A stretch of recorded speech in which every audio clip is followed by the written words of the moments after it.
পুরুষ মানেই কি শক্ত, কাঠিন্যের প্রতীক, নাকি ভিতরে লুকিয়ে থাকা আবেগ, দায়িত্ব আর আত্মত্যাগের এক গভীর সমুদ্র?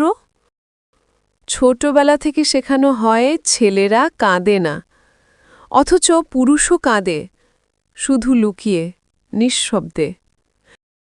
বাবার পকেটে টাকা না থাকলেও সন্তানের সামনে হাসি মুখে দাঁড়ানোর নামই হয়তো পুরুষ। ছেলের স্বপ্ন জলাঞ্জলি দিয়ে পরিবারের স্বপ্ন পূরণের জন্য দিনরাত পরিশ্রম করার নামই হয়তো পুরুষ। পৃথিবীর ভার কাঁধে নিয়েও যাকে সবাই বিবেকহীন ভাবে, সেই পুরুষই হয়তো রাত জেগে প্রিয়জনের জন্য দোয়া করে।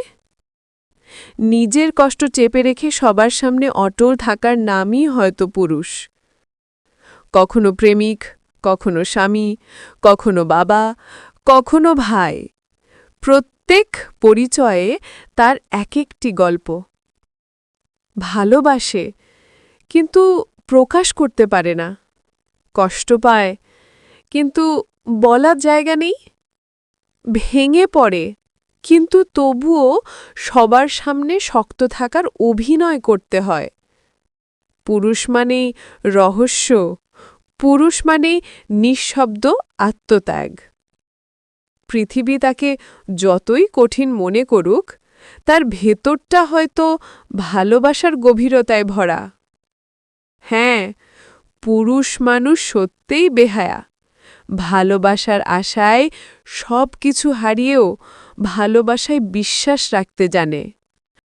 বাইরের জগৎ ভাবে পুরুষ মানেই কঠিন, শক্ত, নির্দয়। মানুষ ভাবে দূরত্ব শুধু শরীরের, কিন্তু আসলে সবচেয়ে বড় দূরত্বটা হয় মনের ভেতরে। ভিডিওটা শেষ পর্যন্ত দেখার জন্য ধন্যবাদ। এরকম নতুন নতুন ভিডিও পেতে আমাদের চ্যানেলটাকে সাবস্ক্রাইব করুন।